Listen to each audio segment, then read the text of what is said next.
Hello friends, welcome to snow சமையல். இன்றைக்கி நம்ம ஸ்னோ சமையலில் அதிரசம் எப்படி செய்கிறதுன்னு தான் பார்க்க போகிறோம். அதிரசம் செய்கிறதுக்கு நான் 1 கப் அளவுக்கு பச்சரிசி எடுத்திருக்கேன். நான் எடுத்துருக்கிறது 5020 பச்சரிசி. அரிசியை 2-3 தடவை தண்ணியில் நல்லா அலசிட்டு தேவையான அளவுக்கு தண்ணி ஊற்றி 1.5 மணி நேரத்துக்கு ஊற வச்சுருங்க. அரிசியை ரொம்ப நேரமும் ஊற வச்சிடாதீங்க, 1.5 மணி நேரத்துக்கு குறைவாகவும் ஊற வச்சிடாதீங்க. இப்போ பாருங்கள், அரிசி நல்லா ஊறி இருக்கு. இப்போ அந்த தண்ணி எல்லாத்தையுமே நல்லா வடிகட்டிடலாம். ஒரு அரிப்பை வச்சு தண்ணி எல்லாம் ஊற்றிட்டு அரிசியை வடிகட்டி எடுத்துக்கோங்க. தண்ணி எல்லாம் நல்லா வடிஞ்சிருச்சு. ஒரு வெள்ளை துணியை ஃபேனுக்கு அடியில் விரித்து வச்சுட்டு நம்ம வடிகட்டி வச்சுருக்கிற அரிசியை இதில் நல்லா பரப்பி விட்டுக்கலாம். நாம் தண்ணியை வடிகட்டினாலும் அரிசியில் கொஞ்சம் ஈரம் இருக்கும். அந்த ஈரமெல்லாம் போகிறதுக்காக தான் நம்ம ஃபேனுக்கு அடியில் ஃபேன் காற்றுலே வைக்கிறோம். வெயிலில் வைக்கணும்னு தேவையில்லை. அரிசியை நல்லா ஈவனாக பரப்பி விட்டுக்கோங்க. அப்போ தான் காற்றுக்கு அரிசியில் உள்ள ஈரமெல்லாம் காஞ்சி போகும். இப்போ அரிசியில் ஈரமாக தான் இருக்கும். பாருங்கள், அரிசி நல்ல ஈரமாகவே இருக்குது. ஒரு 15லேருந்து 20 நிமிஷத்துக்கு அப்புறமா அரிசியை தொட்டு பார்த்திங்கன்னா லேசாக ஒரு ஈரத்தன்மையோட அரிசி கையில் ஒட்டும். ஆனால் தண்ணியெல்லாம் வற்றிருக்கும். இப்போ அரிசியை ஒரு மிக்ஸி ஜாரில் சேர்த்துட்டு வாசனைக்காக 2 ஏலக்காய், ஒரு சின்ன துண்டு சுக்கு சேர்த்துட்டு நல்லா நைஸாக அரைச்சி எடுத்துக்கோங்க. கையில் எடுத்து பார்த்திங்கன்னா இந்த மாதிரி நல்லா நைஸாக இருக்கும். மிக்ஸி ரொம்ப சூடாகாத அளவுக்கு பார்த்துக்கோங்க. மிக்ஸி சூடாகுச்சுன்னா மாவு ரொம்ப காஞ்சி போயிடும். மாவு காஞ்சி போயிடுச்சுன்னா அப்புறம் அதிரசம் எண்ணெயில் போடும்போது பிரிஞ்சு போயிடும்.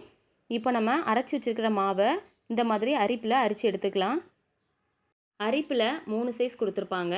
சின்னது, மீடியம், அதை விட கொஞ்சம் பெருசு. இதில் நான் மீடியம் சைஸில் வச்சு தான் இதை நல்லா அரிச்சு எடுத்திருக்கேன். அரிச்சதுக்கப்புறமா இதில் கொஞ்சமாக குருணை இருக்குது. இது நம்மளுக்கு தேவையில்லை. ஒருவேளை அதிகமாக இருந்ததுன்னா மறுபடியும் மிக்சியில் போட்டு நல்லா அரைச்சிட்டு சேர்த்துக்கோங்க.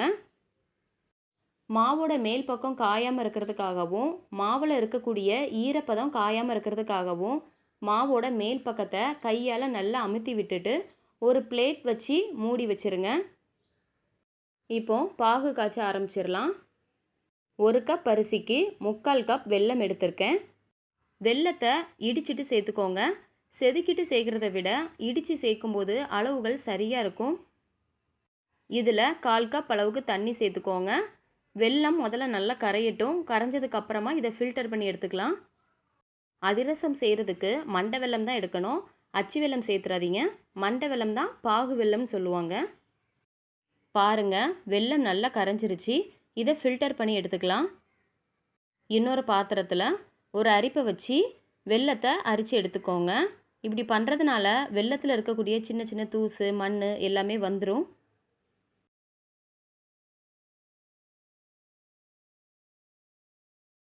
இப்போ பாகு காய்ச்ச ஆரம்பிச்சிடலாம். ஸ்டவ்வை மீடியம்லேருந்து ஹை ஃப்ளேம்லேயே வச்சுக்கோங்க. கொஞ்ச நேரத்துக்கு அப்புறமா பாகு நல்லா கொதித்து நொர மாதிரி வரும். இந்த ஸ்டேஜில் நம்ம பாகு பதம் செக் பண்ணி பார்க்கலாம். பாகு பதம் செக் பண்ணுறதுக்கு ஒரு பவுலில் கொஞ்சமாக தண்ணி எடுத்துக்கோங்க. அதில் பாகு கொஞ்சமாக ஊற்றி பார்த்திங்கன்னா பாகு ஒரே இடத்துல சேர்ந்து நிற்கணும். கையால் எடுத்தால் எடுக்க வரணும். பாருங்கள், பாகு ஒரே இடத்துல நிற்கலை. கையில் எடுத்தாலும் எடுக்க வரலை. இது பதம் கிடையாது. இன்னும் கொஞ்ச நேரம் போல் இருக்கட்டும். ஒரு 5 நிமிஷத்துக்கு அப்புறமா மறுபடியும் செக் பண்ணலாம். ஸ்டவ்வை லோ ஃப்ளேமில் வச்சுட்டே செக் பண்ணுங்கள். தண்ணியில் பாகு எடுத்து ஊற்றி பார்த்திங்கன்னா உடனே எடுக்க வேண்டாம். கொஞ்சம் நேரம் கழித்து கையில் அப்படி எடுத்து பாருங்கள்.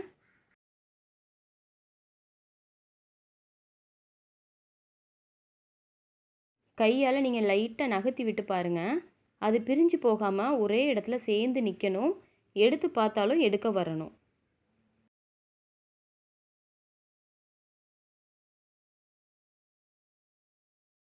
ஒரே இடத்துல நிற்கிது. கையில் எடுத்து பார்த்தாலும் எடுக்க வருது பாருங்கள். இதுதான் சரியான பதம். ரொம்ப கெட்டியான உருட்டு பதம் வரணும்னு தேவையில்லை. நல்ல சாஃப்டான உருட்டு பதம் வந்தாலே போதும்.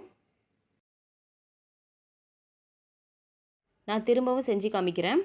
பாகை கீழே விடும்போது ஸ்லோவாக போய் விழணும். திரும்ப எடுக்கும்போது அழகாக எடுத்து உருட்ட வரணும். இதுதான் சரியான பதம். உங்களுக்கு பார்க்கும்போதே தெரியும் பாருங்கள். பாகு ரொம்ப நல்லா சாஃப்டாக இருக்குது. உருட்டவும் வருது. ரொம்ப ஹார்டாக வர அளவுக்கு பாகை காய்ச்சிட வேண்டாம். இந்த ஸ்டேஜில் நம்ம ஸ்டவ்வை ஆஃப் பண்ணிடலாம்.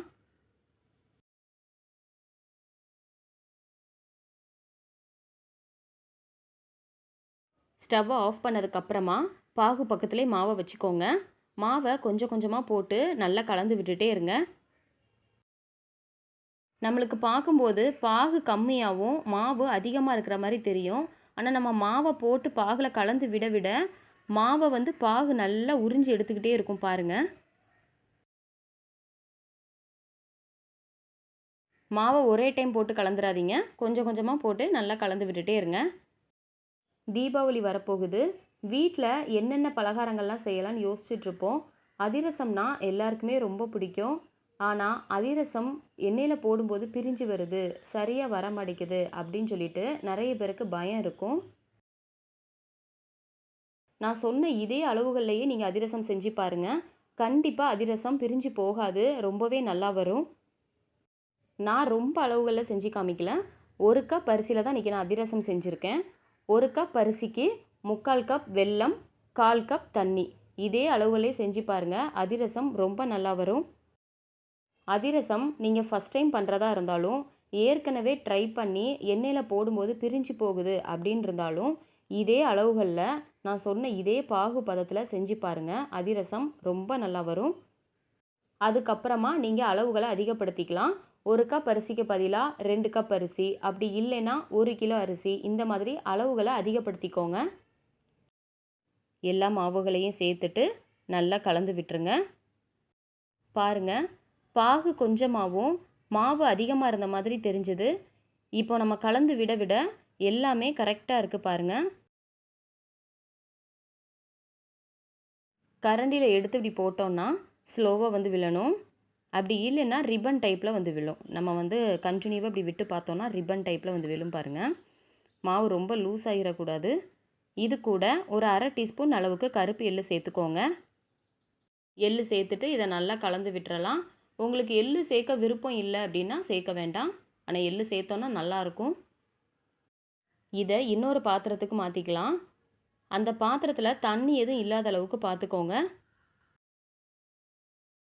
மாவு சூடாக இருக்கும்போதே இன்னொரு பாத்திரத்துக்கு மாற்றிக்கோங்க. ஆறுனதுக்கப்புறம் மாவு கெட்டியாக ஆரம்பிச்சிரும். அதனால் சூடாக இருக்கும்போதே இன்னொரு பாத்திரத்துக்கு மாற்றிக்கோங்க.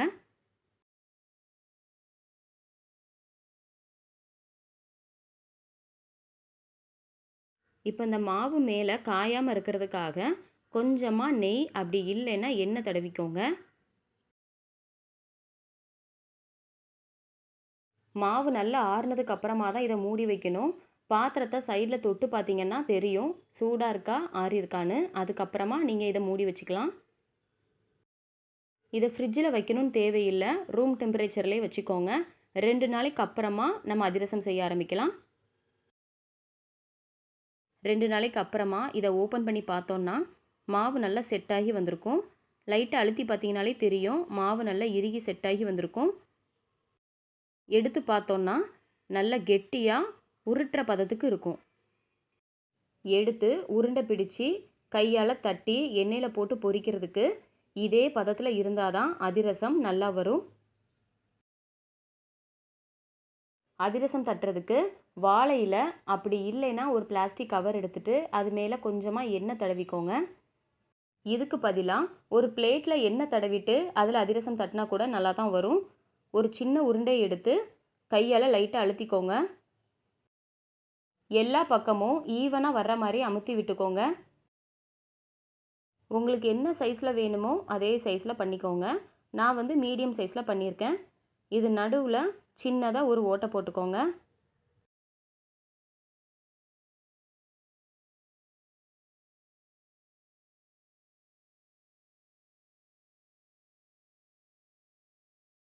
அவ்வளோதான். இப்போ இதை எண்ணெயில் போட்டு பொரித்து எடுத்துக்கலாம். எண்ணெய் சூடாக இருக்கிற மாதிரி பார்த்துக்கோங்க. எண்ணெய் சூடாகிறதுக்கு முன்னாடி நீங்கள் அதிரசத்தை போட்டாலும் அதிரசம் பிரிஞ்சு போயிடும். அதனால் எண்ணெய் சூடானதுக்கு அப்புறமா அதிரசத்தை போட்டு பொரித்து எடுத்துக்கோங்க. நீங்கள் கரண்டியால் எடுத்து விடணும்னு தேவையில்லை. அதிரசம் தானாகவே மேலே மிதந்து வரும் பாருங்கள்.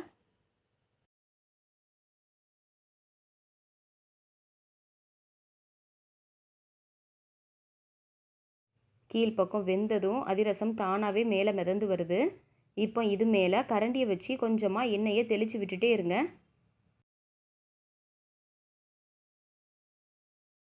இப்படி பண்ணுறதுனால அதிரசத்தோட மேல் பக்கமும் நல்லா பொங்கி வரும்.